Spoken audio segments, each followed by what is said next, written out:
This is Chapter 32 of Pride and Prejudice, or Chapter 9 of Volume 2.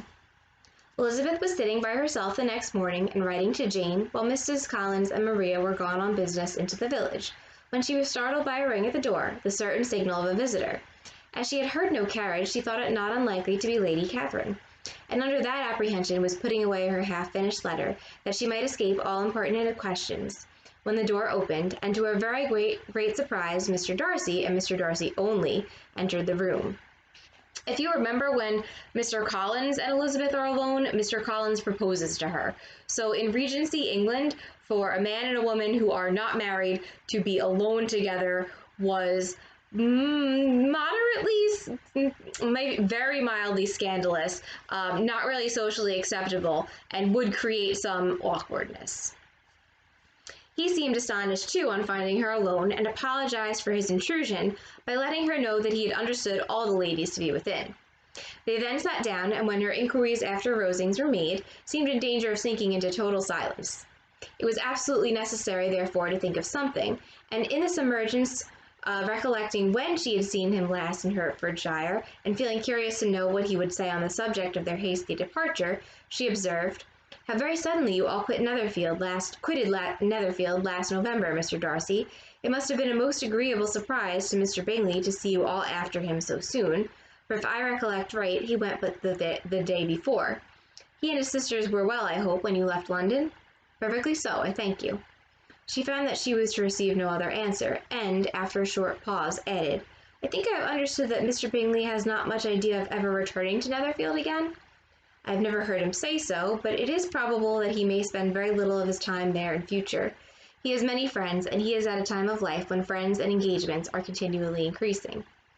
If he means to be but little at Netherfield, it would be better for the neighbourhood that he should give up the place entirely, for then we might possibly get a settled family there. But perhaps Mr. Bingley did not take the house so much for the convenience of the neighbourhood as for his own, and we must expect him to keep or quit it on the same principle." "I should not be surprised," said Darcy, "if he were to give it up as soon as any eligible purchase offers." Elizabeth made no answer. She was afraid of talking longer of his friend, and having nothing else to say, was now determined to leave the trouble of finding a subject to him. He took the hint, and soon began with, "This seems a very comfortable house. Lady Catherine, I believe, did a great deal to it when Mr. Collins first came to Hunsford." "I believe she did, and I am sure she could not have bestowed her kindness on a more grateful object. Mr. Collins appears very fortunate in his choice of a wife. Yes, indeed, his friends may well rejoice in his having met with one of the very few sensible women who would have accepted him, or have made him happy if they had. My friend has an excellent understanding, though I am not certain that I consider her marrying Mr. Collins the wisest thing she ever did. She seems perfectly happy, however, and in a prudential light, it is certainly a very good match for her. It must be very agreeable to her to be settled within so easy a distance of her own family and friends." "An easy distance, do you call it? It is nearly 50 miles. "And what is 50 miles of good road? Little more than half a day's journey. Yes, I call it a very easy distance." "I should never have considered the distance as one of the advantages of the match," cried Elizabeth. "I should never have said Mrs. Collins was settled near her family. It is a proof of your own attachment to Hertfordshire. Anything beyond the very neighbourhood of Longbourn, I suppose, would appear far."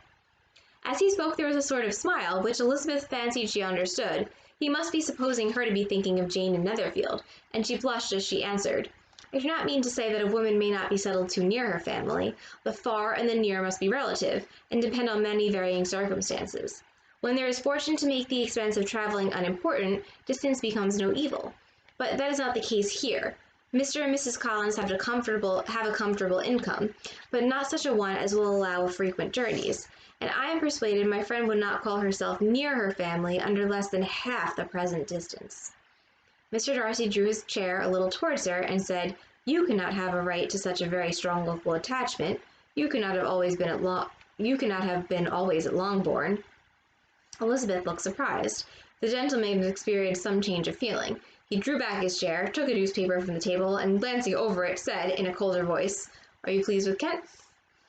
So Darcy comes in, Elizabeth and Darcy chat a little bit. They're talking about Charlotte being near or far from her family. Elizabeth says it's far because it's not very easy for them to travel. They don't have and extravagant income where it's very, very easy to go back and forth between Longbourn and Hunsford. Mr. Darcy says that it is not that far of a distance, and you know, you must be thinking anything that's not immediately close is very far away. And Elizabeth thinks that he's talking about Bingley and Jane, and kind of, you know, says, oh, it's all relative anyway. And he does this weird thing where he puts the chair near her and then he backs away. A short dialogue on the subject of the country ensued, on either side calm and concise, and soon put an end to by the entrance of Charlotte and her sister, just returned from their walk. The tete-a-tete surprised them. Mr. Darcy related the mistake which had occasioned his intruding on Miss Bennet, and after sitting a few minutes longer without saying much to anybody, went away. What can be the meaning of this? Said Charlotte, as soon as he was gone. My dear Eliza, he must be in love with you, or he would never have called on us in this familiar way. But when Elizabeth told of his silence, it did not seem very likely, even to Charlotte's wishes, to be the case, and after various conjectures, they could at last only suppose his visit to proceed from the difficulty of finding anything to do, which was the more probable from the time of year. All field sports were over. Within doors there was Lady Catherine, books, and a billiard table, but gentlemen cannot always be within doors. And in the nearness of the parsonage, or the pleasantness of the walk to it, or the people who lived in it, the two cousins found a temptation from this period of walking thither almost every day. They called at various times of the morning, sometimes separately, sometimes together, and now and then accompanied by their aunt.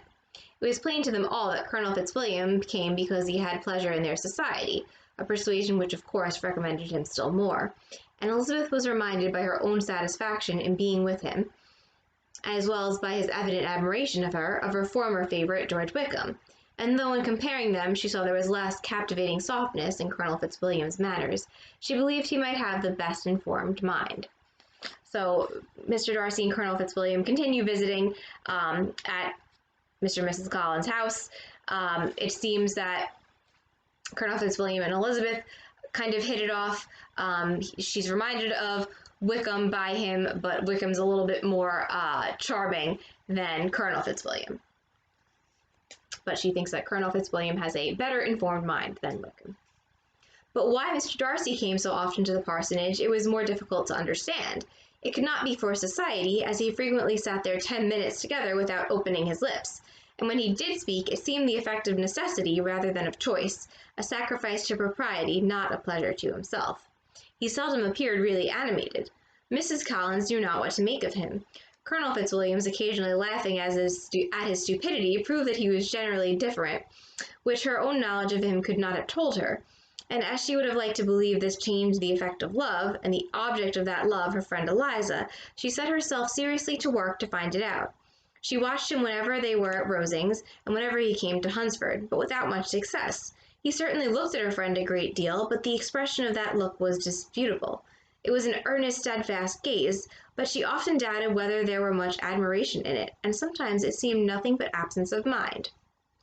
So Charlotte's trying to figure out what's going on with Mr. Darcy. I should mention that when I said Elizabeth and Colonel Fitzwilliam hit it off, it's unclear if she feels anything for him. It doesn't seem like she really is interested in him. He may be kind of interested in her, though. So just be aware that it's more of a friendship.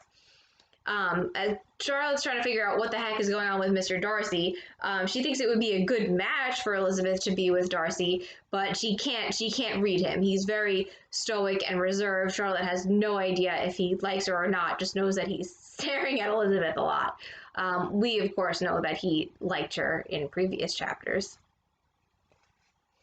She had once or twice suggested to Elizabeth the possibility of his being partial to her, but Elizabeth always laughed at the idea, and Mrs. Collins did not think it right to press the subject, from the danger of raising expectations which might only end in disappointment. For in her opinion, it admitted not of a doubt that all her friend's dislike would vanish if she could suppose him to be in her power. So Charlotte has an interesting theory also. She talks to Elizabeth about Mr. Darcy maybe liking her. Elizabeth laughs it off and thinks it sounds ridiculous. But Charlotte wonders if, in her opinion, admitted not of a doubt that all her friend's dislike would vanish if she could suppose him to be in her power. So Charlotte thinks that if Elizabeth realized that Mr. Darcy liked her, she would like him back because she could kind of like control and manipulate him. Charlotte's theory, anyway. In her kind schemes for Elizabeth, she sometimes planned her marrying Colonel Fitzwilliam. He was beyond comparison the pleasantest man. He certainly admired her, and his situation in life was most eligible. But to counterbalance these advantages, Mr. Darcy had considerable patronage in the church, and his cousin could have none at all.